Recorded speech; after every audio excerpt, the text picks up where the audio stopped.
I love saving money more than I love spending money. I love saving it. How much did you have to spend to save money? That's not the point. I saved money.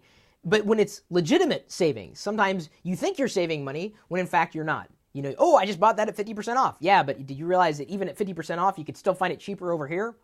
Oh, I should have done my research. Well, we've done some research for you, again, as we are prone to do, on lockergnome.com, and have crafted 12 ways to save $12 a day in 2012. So if you were looking for a New Year's resolution, or even if you weren't, maybe you stumbled upon this video in the middle of the year, you could still apply it at any point in time and save money. So one way, and we've outlined the full list, of course, in the corresponding article for the video, which you either, if you're not reading the article right now, you'll be linked to that article on lockergnome.com in the description of this video. One way is to bring your own lunch 4 days a week. I work at home. Sometimes I have lunch right before the live TLDR episode started. I was kind of feeling drained. I forgot to eat lunch, and so my wonderful girlfriend Diana brought me some olives and cheese, which is a great way to get energy. Fat and protein, love it. Not a huge fan of carbs, but one thing that we've done even here in our home, we've recognized a pattern. We tend not to eat breakfast. Sometimes we eat lunch. Usually it's just dinner that's where we eat or when we eat. And so we've saved a lot of money just by not eating breakfast because we don't need to get breakfast type foods. We will typically snack on things throughout the day, things that, satisfy us and may not cost a lot of money, just to get that full feelings. I tend to get more full on proteins and fats. So if we stick to that regimen, we can save some money, even when we work at home. But bring your lunch to work or school, 4 days out of the week. Could save you pennies, and pennies add up over time. Another way to save money, of course, is in relation to food. Stop eating out so much or dining out.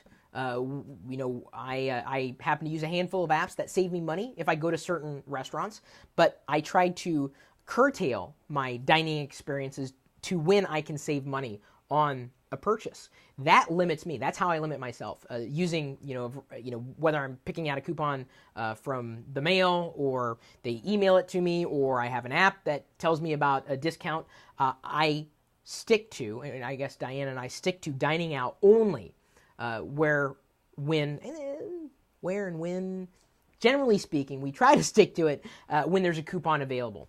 And that keeps us from dining out more often than not. Even delivery, when we get delivery, it's with a coupon.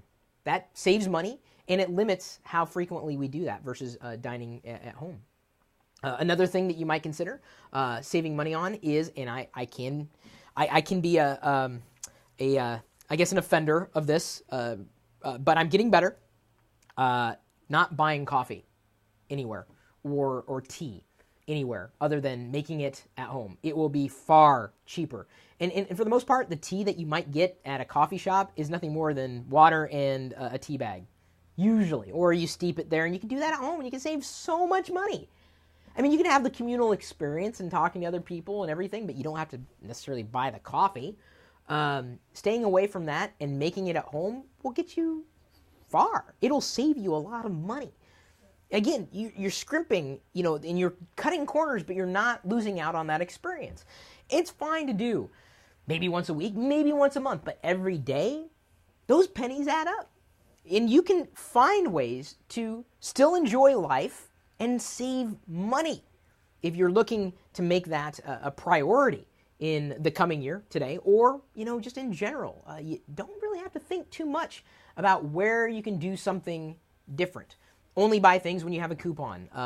Do as much as you can at home.